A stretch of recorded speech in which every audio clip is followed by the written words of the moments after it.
All right, welcome to Hoops Tonight, presented by FanDuel here at The Volume. Happy Thursday, everybody. I hope all of you guys have had a great week so far. Weekend is right around the corner. Well, out of nowhere, the Cleveland Cavaliers end up stealing Donovan Mitchell. Now, I shouldn't say completely out of nowhere because they were briefly mentioned in the discussions, but Ian Begley had reported earlier this week, I believe, that the Cavs had dropped out of that race. So we had all kind of viewed them as out of sight, out of mind. But as it turns out, Danny Ainge wanted draft compensation, and the Cavs were willing to give more draft compensation than the Knicks were. They circled back to him. This was reported by Jake Fisher. They circled back and asked the Knicks for their final best offer, and they were only willing to give 2 picks, and they ended up losing the race. So a lot of really interesting perspectives to look at from this deal. We're going to look at it from the Cavs perspective, from the Jazz perspective, from the Knicks perspective, and then the Lakers as well, because now they become an interesting candidate to steal some of these veteran role players from the Jazz, now that we know that Danny Ainge wants draft picks. Then for those of you guys who are fans of the show, stick around after. I have to update my Bulls season preview because some of you guys in the comments pointed out that I had missed Goran Dragic as one of their signings. There are every offseason hundreds of personnel transactions around the league, and I'm going to miss some.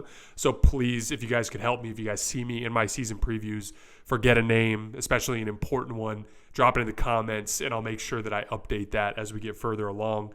I watched Lithuania versus Slovenia this morning, which was an amazing basketball game. One of the more entertaining basketball games that I've watched in this year.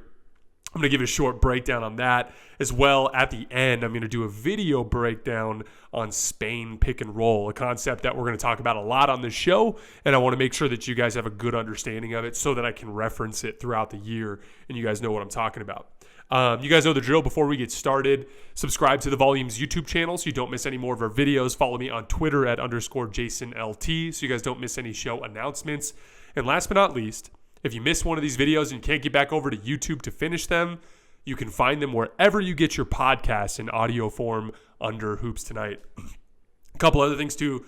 I'd appreciate if you guys could bear with me today. I have terrible allergies, and so that's been driving me nuts. So this will be a little sniffly and a little weak voiced.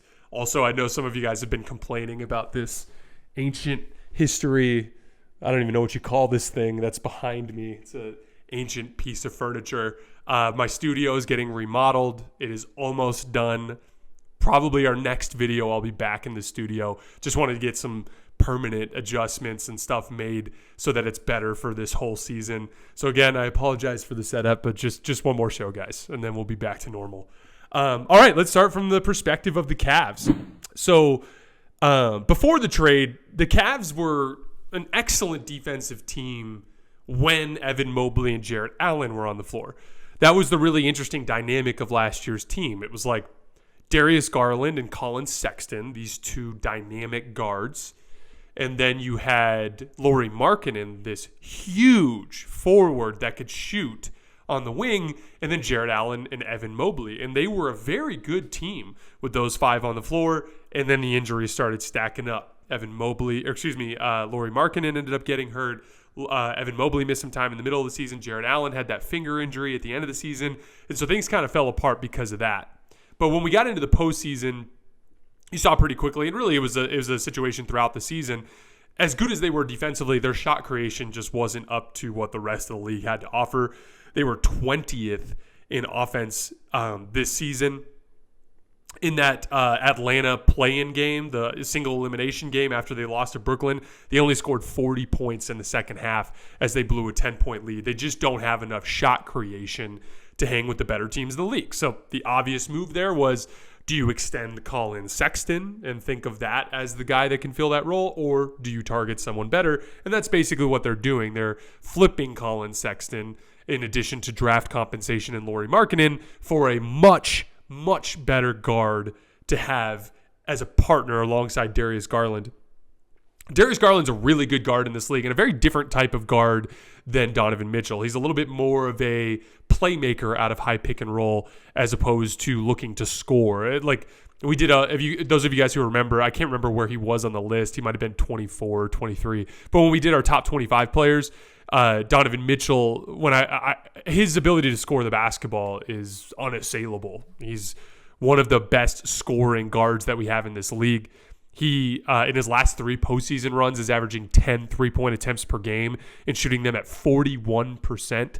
He, out of all players in the NBA to run at least 300 pick and rolls last year, he was 3rd in points per possession, which is incredibly impressive, especially when you factor in the type of role man that he had in Rudy Gobert, who's really flawed.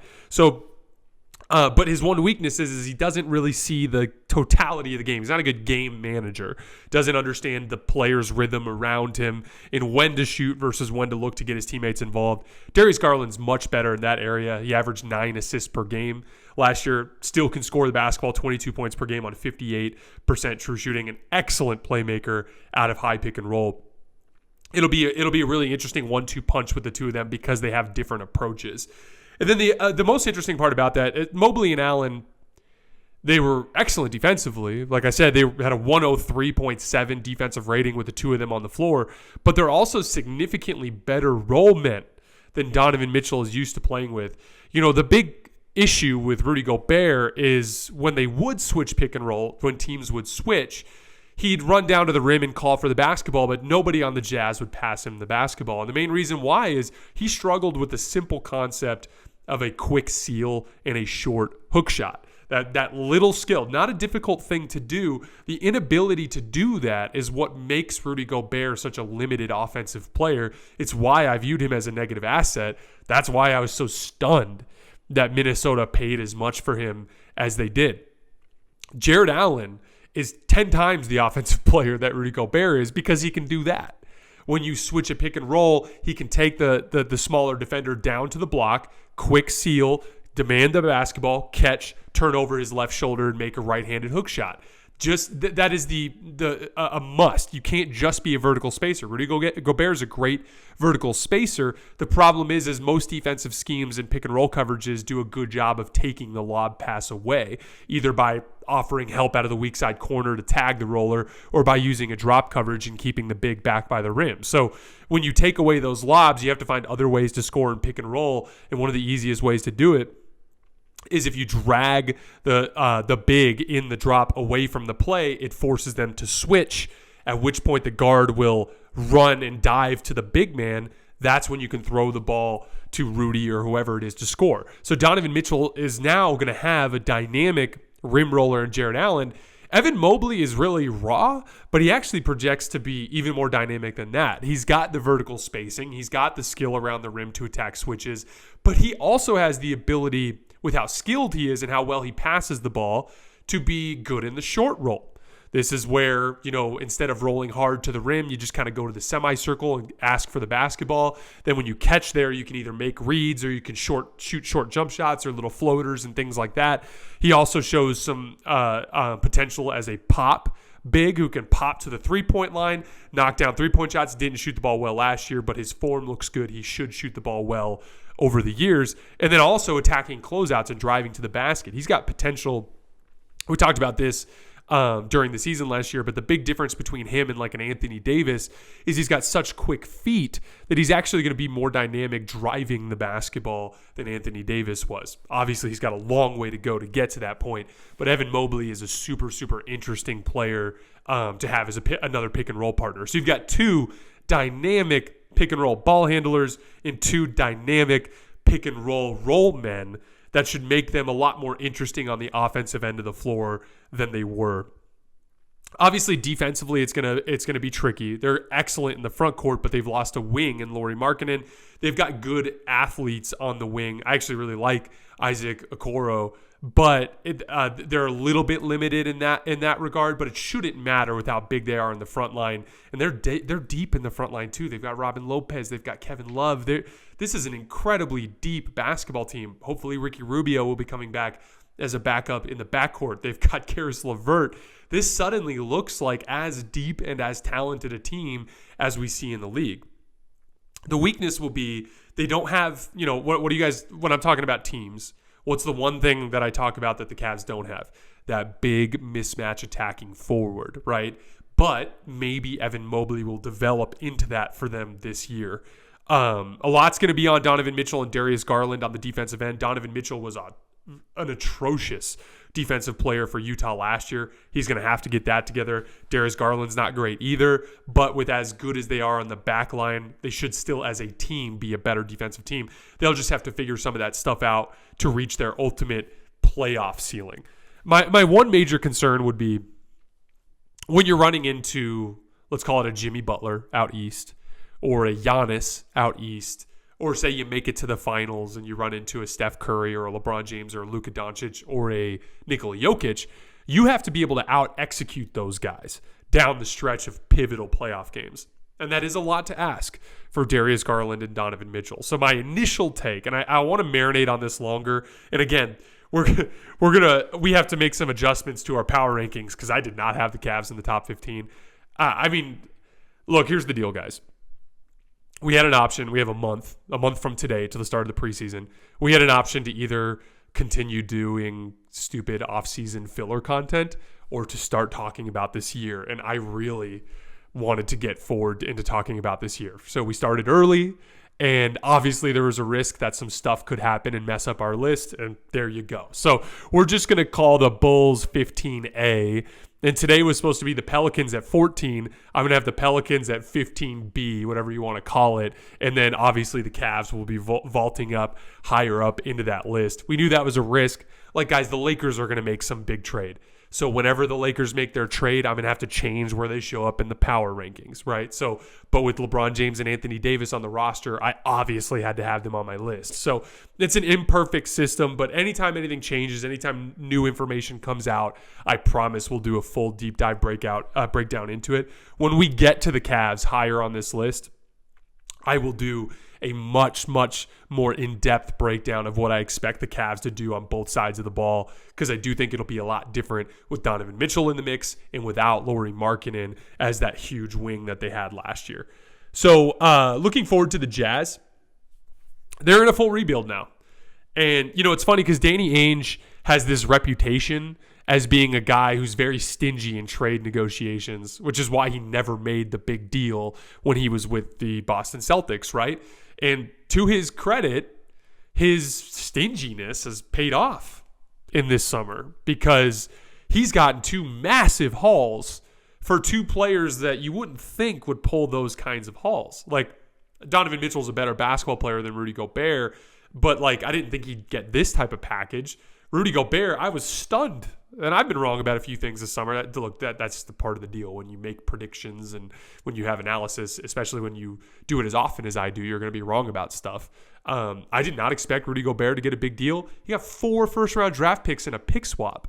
Donovan Mitchell, 3 more draft picks and 2 more pick swaps. So just from Rudy Gobert and from Donovan Mitchell, they got 7 first-round picks and 3 swaps. So look, we can talk shit about Danny Ainge all we want, but the dude's kicking ass this offseason. You got to give him some credit for that. There was a tweet that came out that they view all of the pieces that came back from Cleveland as projects that they plan on keeping. I thought that was interesting because I thought Lauri Markkanen would be a guy they'd consider moving because he's kind of a known commodity at this point. I think he turns 25 this year. Them getting Sexton at less than $20 million a year for 4 years is really interesting because especially towards the tail end of that deal, if the salary cap goes up significantly, he could be a really affordable backup scoring guard or second side scoring guard. So my guess is Utah ends up flipping Colin Sexton at some point during that contract for a couple more picks. They've got all these veteran players on the roster that are available for picks. We're going to get to that more with the Lakers, but when it's all said and done, this rebuild could end up netting Utah over 10 first-round draft picks. So huge shout-out to Danny Ainge for a really impressive offseason. Look, he stood up for what he believed in, something that we've all roasted him for, and he's winning, guys. He's winning. Not real basketball games, but he's winning at the GM game of rebuilding. The Knicks. So they didn't want to overpay for Mitchell. That's fair.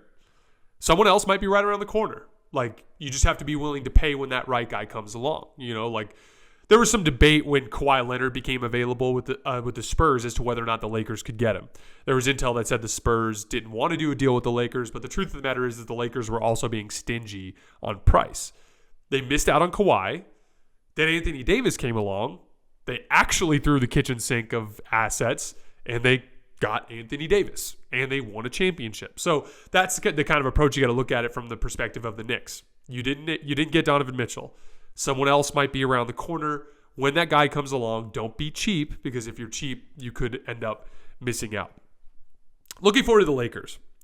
So the intel was, as you guys remember, after the Patrick Beverley trade, I really thought the Lakers would turn towards the Indiana trade because I just thought that was a better fit for the direction they were going with the roster, especially with how small Patrick Beverley is, and with the fact that they lost Stanley Johnson, at the time their biggest and most athletic wing. But they were waiting around, and it looked like, from what I had heard, that the reason why they weren't going the Indiana route is Indiana wanted 2 first-round picks, and they thought they could get involved in a potential Jazz-Knicks 3-teamer for 1 first-round pick. That's why they were looking that way. Well, that 3-teamer is now off the table.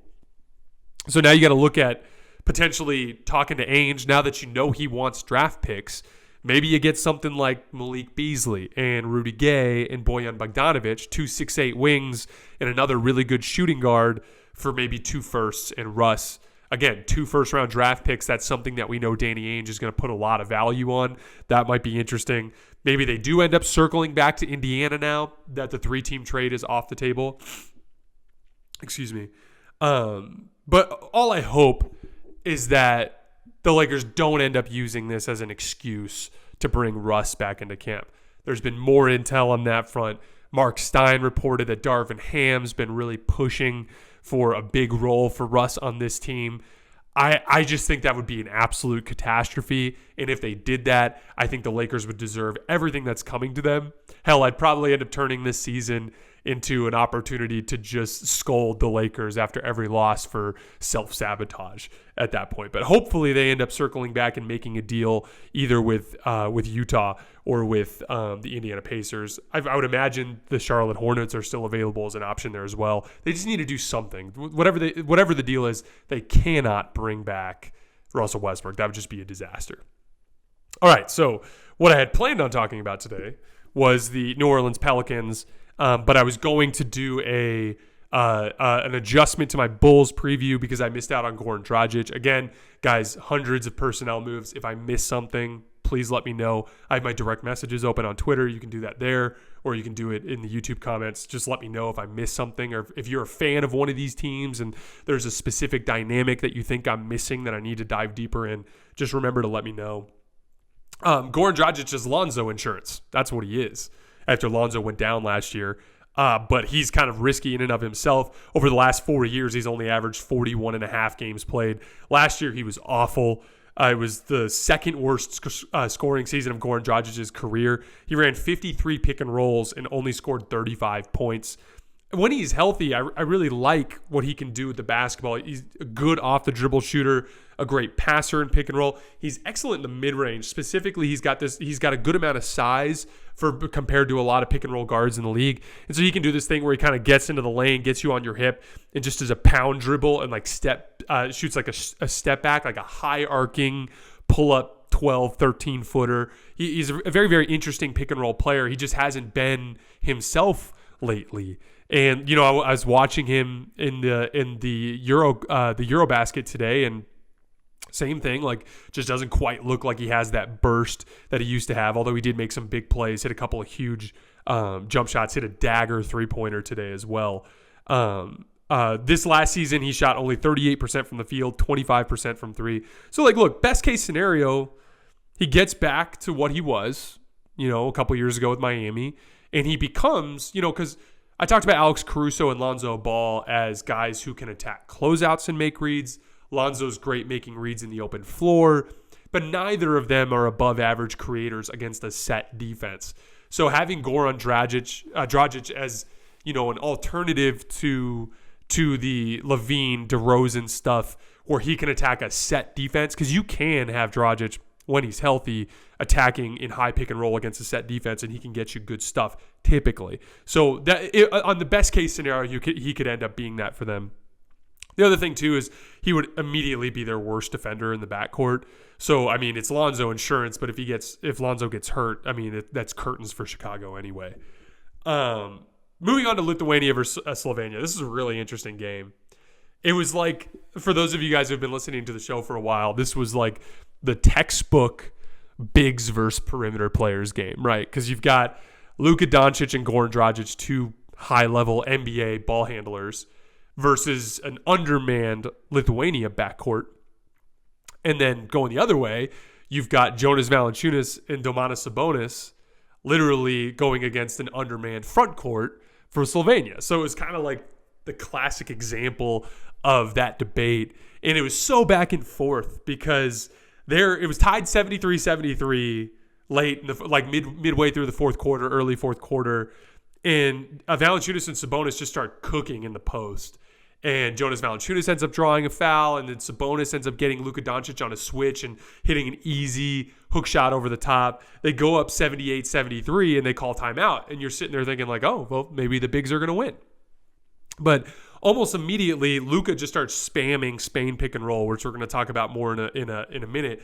And he gets Sabonis on these switches, and he starts attacking Sabonis, and he starts drawing fouls on Sabonis. And once he starts drawing fouls, then Lithuania starts sending extra help towards Luka, and he starts picking them apart, hitting cutters underneath the basket for layups, and just methodically executes every trip down the floor to build the lead.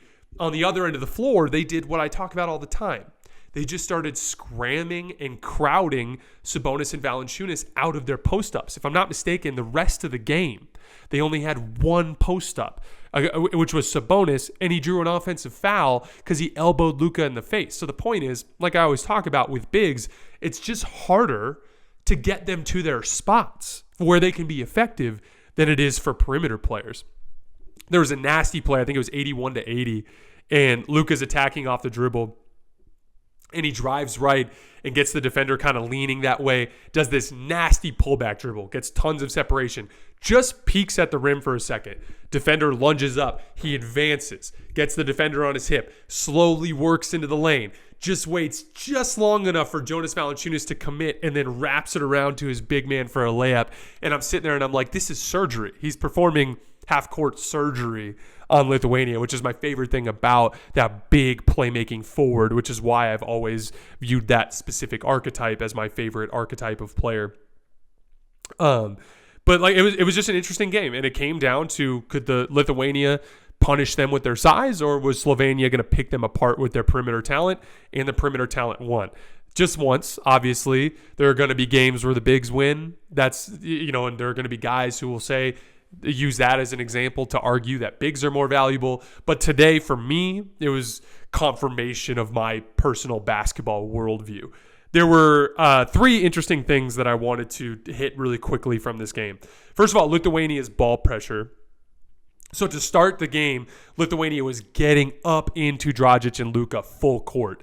And I've talked about this a lot on the show, but this concept of like comfort from perimeter players, NBA players are so damn skilled that if you allow them to be comfortable, they will get hot every single time. When you think about the idea of like hot shooting nights versus poor shooting nights, the poor shooting nights almost never happen when they're comfortable. If they're comfortably getting to their spots, they will naturally build rhythm throughout the game, and they will shoot well, and they'll beat you. And your job as a defense is to try to make them uncomfortable.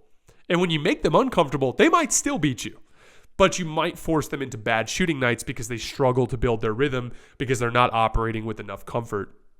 And I thought it was a really interesting strategy from Lithuania to pressure the heck out of Luka and Goran just to make them speed up and to be uncomfortable, get to their spots, but more rushed than they want to, or not with the pace that they want to. And as a result, Luka in particular didn't have a great scoring game, right?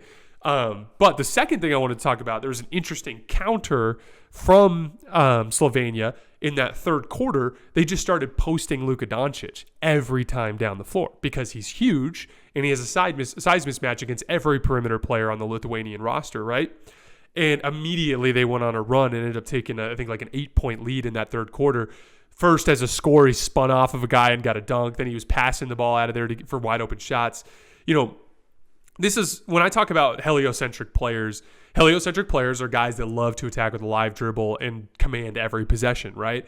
But the difference between Luka and LeBron and the other heliocentric players around the league that aren't as effective, the Trae Youngs and the James Hardens of the world, and there's a lot of them now. But the reason why is, the James Harden and Trae Young types, it's all high isolation. It's all high pick and roll. They can't attack from different spots on the floor. So even if they do have a certain amount of success for a certain amount of time, especially in a playoff series when a defender gets to see that same action dozens and dozens and dozens of times, it just ends up becoming predictable and they end up having more success defensively, right? And that's the advantage of what Luka can do and what LeBron can do. It's like, they're kind of figuring out the high isolation thing. They're kind of figuring out the high pick and roll thing. I'll take him to the post. Maybe it's a back to the basket, slow, methodical post up. LeBron will do a lot of face up stuff, catching at the elbow and turning and facing. Luka can do that too. The variety in their attack makes it so that they have more counters when defenses start to figure stuff out. They had some success against Luka, ball pressuring him full court, so he gave up the damn basketball. And he ran to the post, demanded the basketball, and made plays from there. And again, big guys, especially a lot of you younger big players that want to be ball handlers, the easiest counter for a big player that handles the basketball is to put a small, quick guard on you that can get into your dribble pocket and make you uncomfortable, and he can beat you to spots. You can't just drive right or drive left because he's going to slide with you because he's quicker, right? So if you can give up the basketball and make plays with your back to the basket, look, you don't have to dribble anymore. You're fighting for position. You can use your arms to shield the player off and get position to then turn and face with a triple threat. You don't have to dribble the basketball. And you can work him further to the basket by backing him down. That is just, it's a bit of versatility that I think is almost a lost art in the league these days because post-ups are so few and far between. But I think it's still a really important way to be a well-rounded basketball player. And I thought it was impressive that Luka did that. All right, last thing for the night. Spain pick and roll. So at the end of the game, the Lithuania was spamming Spain pick and roll every time down the floor. And as a result, they were getting switches onto Sabonis and they were getting lots of good stuff. Now, Spain pick and roll is one of the most common NBA actions, and I referenced it a lot on the show. So I wanted to take a second to demonstrate it to you guys with some video so that you have a really good idea of what I'm talking about every time I mention that for the rest of the season. So first, let's take a look at some video. Let's watch this once in real time, and then we're going to slow it down. As you can see, Booker ends up getting a wide open three and knocking it down. So as Ayton is rolling to the rim, watch Devin Booker back screen Jonas Valanciunas, which forces Brandon Ingram right here to lunge backwards to help on that lob pass, which allows Devin Booker to break open to the three-point line. Spain pick and roll is all about making your defenders make decisions about whether or not to help or to stay with their man, and it gives your ball handler more options. The Phoenix Suns are one of the best Spain pick and roll teams in the league, probably the best. And the main reason why is because they have the perfect combination of players to do it. You have Chris Paul, the pick and roll ball handler, who's an outstanding passer. And if you give him space, he can knock down shots. You have DeAndre Ayton, who's an outstanding roll man with great hands, who's a problem when he catches the ball within a few feet of the rim, right? And then you have Devin Booker, this amazing shooter, especially on the move, that is the guy who's relocating to the top of the key. So again, it's all about the threats and the combined threats of all three players within that action. If you play off of Chris Paul to deal with Devin Booker and DeAndre Ayton, he's going to get to his pull-up jump shot. If you help on that back screen on the roll man, then Devin Booker's going to get a wide open three. If Brandon Ingram ignores that screen and just runs out on Devin Booker, DeAndre Ayton's probably catching a lob underneath the rim. It's an extremely difficult action to defend, especially when you have the right type of personnel to make people pay. These are the little types of complications within the NBA that happen in almost every single game. And one of my goals for this season is to help everybody understand that really, really well so that when we're doing our breakdowns, I can mention these things and you guys know exactly what I'm talking about. All right, on that note, that is all I have for today. As always, I sincerely appreciate your support. I believe we're taking the rest of the weekend off, so plan on Monday evening getting a full breakdown on the New Orleans Pelicans and us continuing to work our way through these season previews. The other thing too, the Lakers, Rob Pelinka's famous for having that move in his holster, that backup plan. When his plan A fails, he usually goes to plan B quickly. So I wouldn't be surprised if the Lakers made a move sooner than later. All right, guys, that's all I have. I'll see you guys after the weekend.